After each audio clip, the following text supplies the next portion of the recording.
I definitely do not think we should have troops on the ground in a new war in the Middle East. That would be a big problem for me. What are they talking about? Why would anyone lie about being anti-war? All right, we got another fun interview for you guys. Young Turks interviewed Jesse Merle before the election, right-wing podcaster, and we had a debate about whether it should be Trump or not. Wanted to check back in with him and see how that's going and what he thinks so far. Jesse on Fire is his show. Jesse, welcome back, brother. What's up, dude? I'm not right-wing, dude. I don't fall into categories. I'm just a person who says things on the internet. Okay, fair enough. But you voted for Trump. Right? I did vote for Trump though, yeah. Yes, okay. Yeah. So, all right, Jesse, first broad, how do you think he's doing so far? I mean, honestly, for me, at any point, if you ask me how's leadership in the country doing, I would always tell you it's a mixed bag. I would say I feel like 1,000 times more comfortable with the direction of the country than I did 4 years ago. I just think that, like, I mean, you have to ask. I feel like there's so much going on that to answer kind of high level is challenging because it's like, I mean, which part are we talking about? We just bombed another country, which I certainly didn't vote for. But I guess now you kind of look at what's the outcome going to be, still to be determined if that's a good thing, bad thing. The immigration thing, I just heard today that he's talking about taking away birthright citizenship, which I definitely don't agree with. But I think overall, in terms of a lot of the things that are happening, I agree with. But I would say those are the two things that I would say I am challenged with in the recently. Yeah, okay, that makes sense, and it is nuanced. There's things that I've agreed with on Trump, like for example, when he told Israel, "Bring the jets back, do not keep bombing Iran." I was like, okay, good, thank God. And so far the ceasefire has held. Cross your fingers. But okay, let's talk about war. So that you mentioned that, I was definitely against him bombing Iran. Were you against it before he did it? Yeah, absolutely. Yeah, and then he did something I didn't expect, which is that he pulled back, and so we'll see if that holds. But what'd you think of the pullback? So I thought that's kind of my experience, kind of watching him operate in the last, since he's been president, at least when it comes to international affairs, has been interesting because it's like, I've recognized that he does have a plan in a lot of cases. And in order for him to be able to execute on the strategy that he's trying to, put in motion, him and his inner circle need to be the only people that kind of know what's going on. I thought with the tariffs, I thought he'd lost his mind. And then, it turned out that what ended up happening is he got us these much better deals on our trade deals with a bunch of countries. And then in this case, when he bombed Iran, that seemed incredibly reckless. But then when the outcome ends up being a ceasefire and potentially Iran absent their ability to enrich uranium, I'm like, I mean, if this thing holds, he obviously knows what he was doing better than I did. I mean, I still think dropping bombs on any foreign country, especially one with a really strong military like Iran, at least, strong for the region. I mean, you have to make some really, really like ballsy calculations on what their responses are going to be. And I mean, at least thus far, it seems to be working out. If the ceasefire holds and they end up, in a better spot without enrichment capabilities, it's probably going to end up being a good thing. It's just to be determined, I think. Yeah, I agree with you. So look, I wouldn't have done the strikes under any circumstance because it involves risk and like not insignificant risk because, what if they bomb one of our ships? Oh my God, what if they're successful and they sink a ship? Oh, then it's over.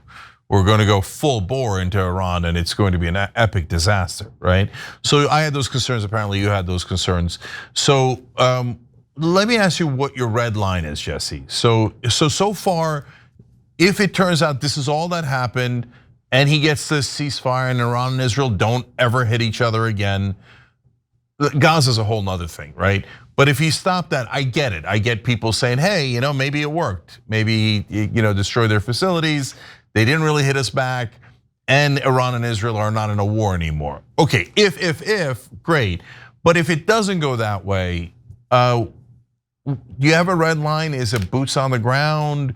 What else would happen where you go, oh, no, this is not the anti-war thing that I signed up for? Oh, that would be a big problem if we started deploying troops. But I don't think he's going to do that. But yeah, I mean, certainly if we started deploying troops in the Middle East, I'm not one of these guys that is going to make my opinions based on which politician is telling me what we're doing. I definitely do not think we should have troops on the ground in a new war in the Middle East. That would be a big problem for me. But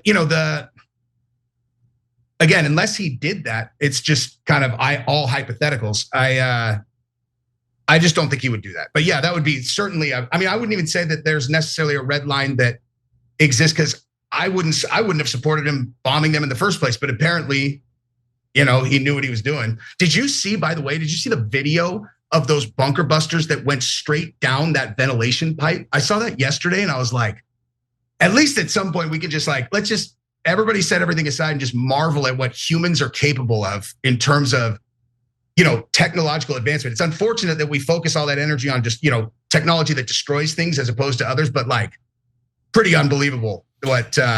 Yeah, the only thing that bothers me about that is, look, it's an incredible feat. They flew 36 hours straight. They refueled a couple of times, and then they drop a right down the shaft if that video's right. And so that's all amazing. I just don't like politicians taking credit for it. If it turns out that, hey, you destroy their uranium facility and they never go to war, okay, you could take credit for that. But you didn't fly the plane, brother. Same thing with Obama when they killed bin Laden. I was like, oh, what a courageous act. I'm like, really? Wouldn't it have been pretty, wouldn't every president say, yeah, go kill bin Laden? Is there a president that would have said, no, don't kill bin Laden? So in that case, actually, I think Obama had to make a really ballsy call, and only because that particular situation, I just have gotten sucked into a million rabbit holes of reading about, the things that led up to it. And it's they just, the level of intelligence that they had, that it was going to be Osama bin Laden was not even remotely close to what Obama would have felt comfortable acting on normally. And where the raid was so close to one of the main, it was almost like, I guess in America it'd be like, oh God, what's it? It's basically like a military academy. It was right there. And they have nukes, dude. Pakistan, we can't mess around with Pakistan. And so it was a really ballsy call. I guess you could kind of say the same thing about Trump, doing these Iran strikes. But again, with the Obama one, it's like we have the benefit of hindsight. He was there. We didn't do some reckless attack on some random house in Pakistan that did not have Osama. And, so I think I can just praise Obama as having made a really great call. In this case, we still don't know, Yeah, and they didn't have a nuclear weapon in Iran. So that was another reason not to do it. But so they were enriching uranium, this long story. But you were against it, I was against it, got it. So I wanna ask you a little bit more about Trump in a second, but I'm gonna play you a clip here from, so I went on a left-wing show and we're gonna have a conversation like this. Hey, where are you at? Where am I at? And kind of a debate broke out, right? I'm not doing this like as a aha or anything, because I don't know what you're gonna say about it. So Kyle Kalinske is an old ally. We agree on a great number of policy issues. I think almost all the policy issues. But he has a certain view, and a lot of people on the left do, of MAGA. And you're an interesting cat because you're saying you're not even a right-wing podcaster, right? And you just make up, but you did vote for Trump. So I just want to run the clip and then get your view of how the right wing sees it, because Kyle and I are not in the right wing, right? We didn't vote for Trump. So I'm curious what you make of this. Let's actually play the second clip of the hosts and the voters. Let's watch that. You're saying it's all fake, and you think that all these right-wing hosts are not actually anti-war, that this is, but they've been telling their audience now for months that the war is a terrible. Let me ask the question, and that the war is a terrible, terrible, terrible idea. But how would that strategy work? So they get their audience totally against the war, then they capitulate to Trump. Let me tell you how that strategy works. How did that help them be pro-war? Let me explain. Let me explain how that strategy works. My answer to your question is yes, by the way. In 99% of cases, they are just lying, and they'll go and suck Trump off again. So let me. That's a real disagreement. They postured as anti-war. because they thought it was a good electoral strategy. So now they have some track record laid of claiming that Trump is the pro-peace candidate, blah, blah, blah. And why was it a good strategy? And because their voters are anti-war. Okay, we'll come back to that. Okay, the polling is wildly at odds with you, Cenk, on that. Okay, again, I'm not trying to pick fights here or anything like that. It's Kyle Kulinski and Crystal Ball, and again, I agree with them on policy, an overwhelming amount. But I'm curious your take on that. So there's the hosts, and Kyle says, no, 99% of them aren't really anti-war. And then there's the voters, and that's where Crystal said, no, they don't really, they're not gonna disagree with Trump. So what's your sense? What? Okay, so it's so funny that you picked those two because I spend a fair amount of time. I mean, if someone wanted to look at my channel and be like, well, what evidence is there that this guy's hardcore MAGA? They're all, well, he's certainly on Kyle Kulinski sometimes. Sorry, I was not supposed to swear. That's my fault, you guys. That's okay, it's okay. But I mean, Kyle Kulinski on X looks like a psycho. Like he looks like an unhinged person who is totally incapable of looking at things through any kind of lens that is not, I mean, everyone's lying.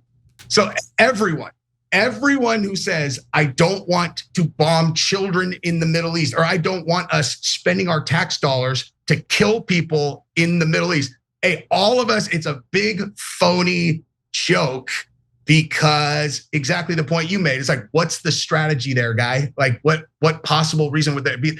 And it's like, there is a level of like mind twist that people can get to where they genuinely just will apply malice to everything when there is a group over here in this, like, I don't even know how to even put myself in there because it's the exact opposite of how I think. You know, it's like the best example of that is always in the abortion issue, in my opinion. It's like you have this side over here who is anti-abortion and they genuinely believe that they are trying to save the lives of babies. And they look at this group over here and they're like, they want to murder babies because whatever. And then this over here, they're like, they want to control my body. It's like, dude, this one doesn't want to get forced into having a child when she's 17 years old, when she has plans to get her master's degree and go do a bunch of stuff. Like, why are you going to force her to have the kid? And you guys, you think you want to control your body? They don't want dead babies. Like, so that's what I'm saying is like, if you're like too blinded to be able to see the opposing sides, like a human, this is like Kyle Kulinski and Crystal Ball are like the most furthest example of that I could possibly imagine. Like, what are they talking about? Why would anyone lie about being anti-war? Yeah, that's so interesting because I wouldn't have picked them as the most out there. I think there's a lot of people that are further out than Crystal and Kyle in terms of hating MAGA and not believing them and stuff. And I didn't know that you thought that about Kyle, but that's interesting because I mean Kyle and I both agree he shouldn't have dropped a bomb, and apparently you agree that he shouldn't have dropped a bomb. Kyle and I and Crystal and I probably agree, like I said, on 95% of issues. So, but you don't view me and him in the same way. So I didn't expect that. So that's interesting. So since Kyle and I have very similar policy stances, why don't you view us the same way? Oh, I can give you that immediately. Okay, so it's because I can tell when people have slipped into this is some kind of us versus them game, and then they're incapable of looking at things objectively. So like, as an example, when this guy in Minnesota went and shot those lawmakers, right? Whatever guy.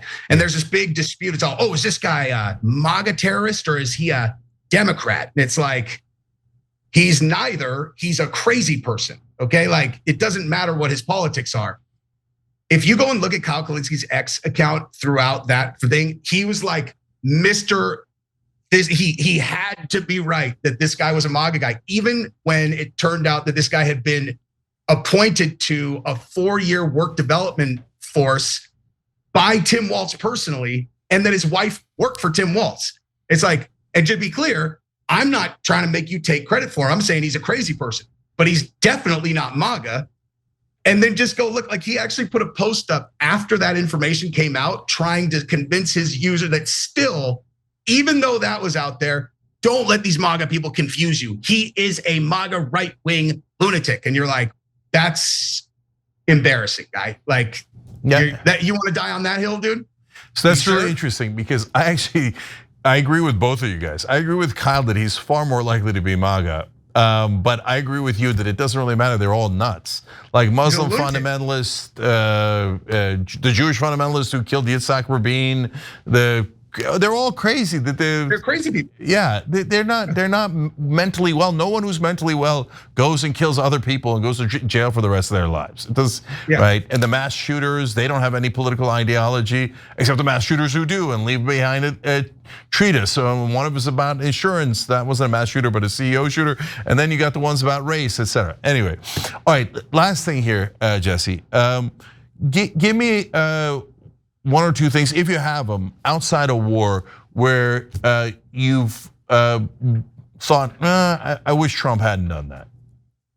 Oh, I mean, I would say the application of the kind of crackdown on immigration, that's a big one for me. Like, I mean, so just since we talked about this earlier, the birthright citizenship, like, the issues that I tend to have a strong opinion on are ones that I have looked at personally in my own life and been like, that's wrong. If this is going to be the way that what you're proposing is applied to this family right here that I know very well, I know their situation, that's wrong. I mean, it's just bottom line. And like the birthright citizenship thing. So because I'm heavy in jiu-jitsu, and so I know a lot of Brazilians who are here on, work visas, green cards, or have gained citizenship. So I know more about that actual process than a lot of people, which probably kind of helps shape my opinion on the entire thing.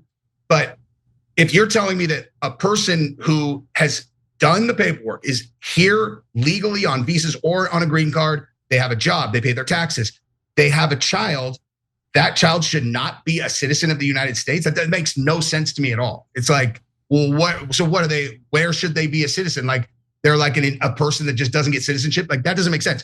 My whole thing is like, on the flip side of the immigration thing, I also am looking at people who are doing immigration correctly. They file their paperwork.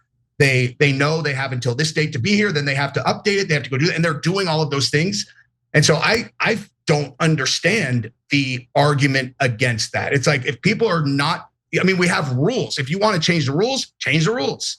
But the rules state you have to do this, this, and this. And if they're not doing that, they snuck in, they're not doing that, whatever. Like, the idea that it's inhumane for us to, enforce laws that are already there doesn't make a lot of sense to me. That said, there's also a matter of allocation of resources and optics and just like, how does it make me feel? And when we're going after gang members, people with criminal records, people who might be terrorists who came over when they weren't vetting anybody, it's like, dude, release the hounds on those guys and drag them out by their hair. Like, I don't care about that at all. But I don't, when I started seeing videos of them going in, into like, I don't know, places where, bottom line, if someone's here and they're working and they've been working for years and, you raid those places, to me, here's exactly what I would do. Is instead of raiding and then deporting, I would send people there, and the first meeting would be to educate them on how they get up to date on their paperwork. And then you give them 2 weeks, 3 weeks, however long it is. And if they're not up to date on their paperwork, when you come back, then you deport them. Like, educate them, teach them how they're supposed to do this legally so that they can get within the, get legal. Mm-hmm. And then if they still don't do it, ship them. You know what I mean? Yeah, so last thing here. So today we had a story that's similar to the one of the things that you were complaining about, which is there was a woman who went to hear her asylum hearing. She was doing all the paperwork right, and she had gotten paroled into the country, and then she has a 6-year-old. Turns out the 6-year-old has leukemia, so they snatch her up from the hearing, and then the kid wets himself, and they won't let him change it, and he can't get leukemia. Like, what are we doing here? Like, and so like, then people aren't going to go to asylum hearings, right? People aren't going to. Right, that particular issue I have specific insight on because, how specific? Someone very high in Homeland Security is a person who's a friend of mine, and they actually talked to me about this particular issue, and it was like, he's like, I mean, he's a Trump voter too, but he's like, I think that there are some things that are being done that like, or kind of on the marches. And one of them was that it's not just that they were going and snatching them up at the hearings. They were actually canceling their appointments and not telling them.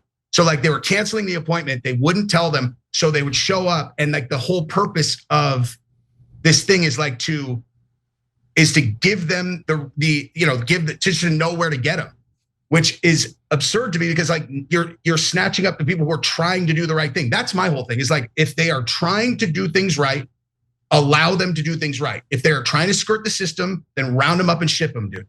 But the thing with the trial, that makes no sense to me at all. They're trying to do the right thing.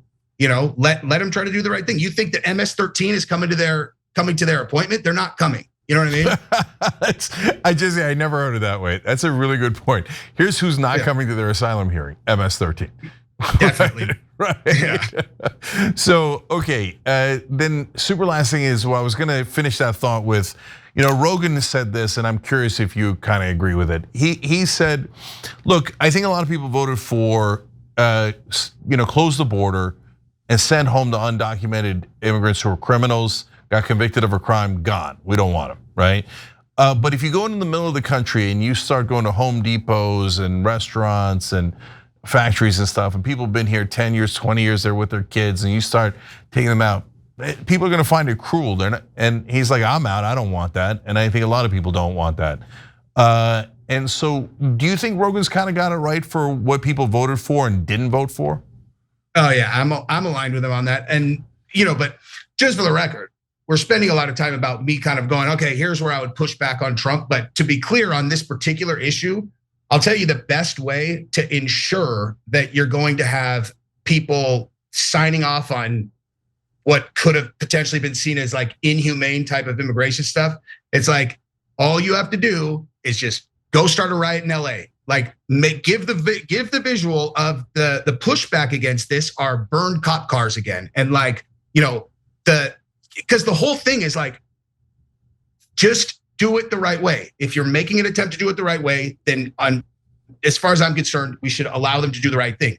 But throwing a temper tantrum and burning police cars is the fastest way to lose me in 1 second, where I'm like, all right. I mean, if this is the face of your guys' opposition to this, like, I'm not gonna help you. You know what I mean? But at the same time, I realize how idiotic that is. So I could catch myself in those thoughts. Most people can't. And so they'll start being like, grab them. And they think that when they're not really thinking it through. And you're like, okay, but that's kind of like, I mean, are you sure that's really what you want to do? And the way the way that they think about it is they're like, did you see what they did in LA? Just who cares? And it's like, I mean, I understand that way of thinking. I have to kind of catch myself to not do that personally. Yeah, but, no, I get that, Jesse. Because look, I said in the coverage, I don't think they should have come in and done what they did, ICE. I don't think that they should have fired into the crowd with the flashbang grenades. I don't think they should bring the Marines in. But don't burn the Waymos. Don't burn American flags. Are you nuts? That's gonna make people not like you. When you burn the American flag and you bring the Mexican flags only, then it sets people up to go, well, okay, then go back, right?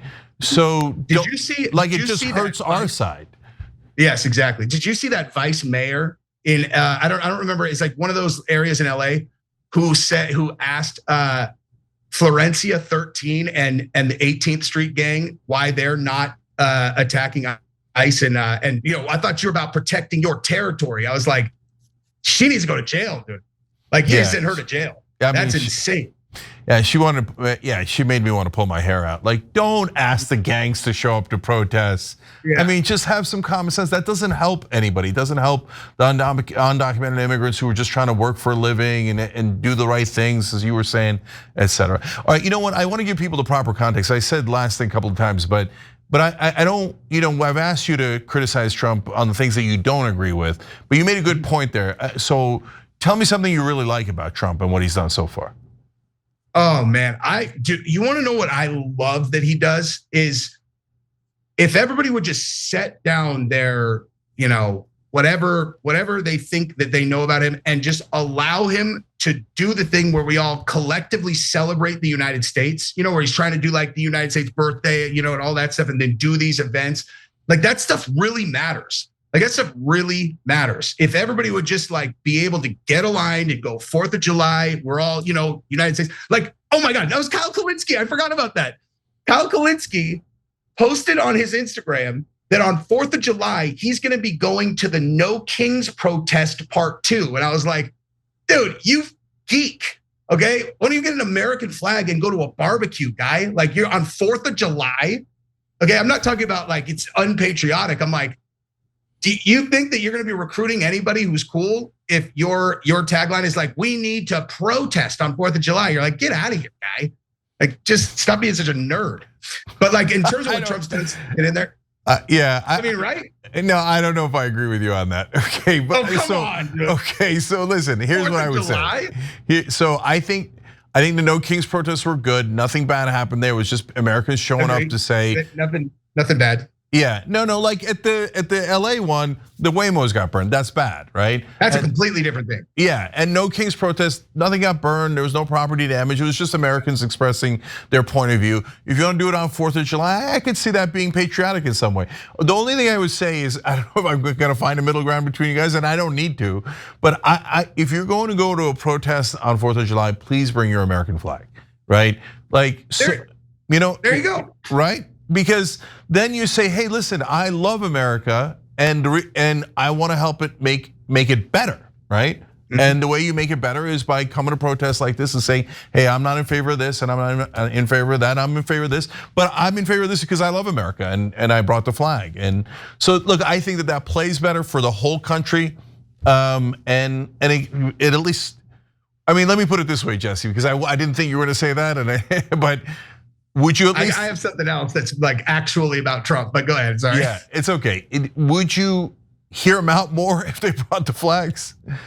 Yeah, for sure. I mean, if they're burning flags versus like waving flags around, it's like they're waving flags around. I'm like, all right, so we just disagree on like what the word tyranny means and what like fascism means and your opinion on Trump. It's like, but at least, we're all aligned that America's, a good spot that you should be proud that you're a citizen of.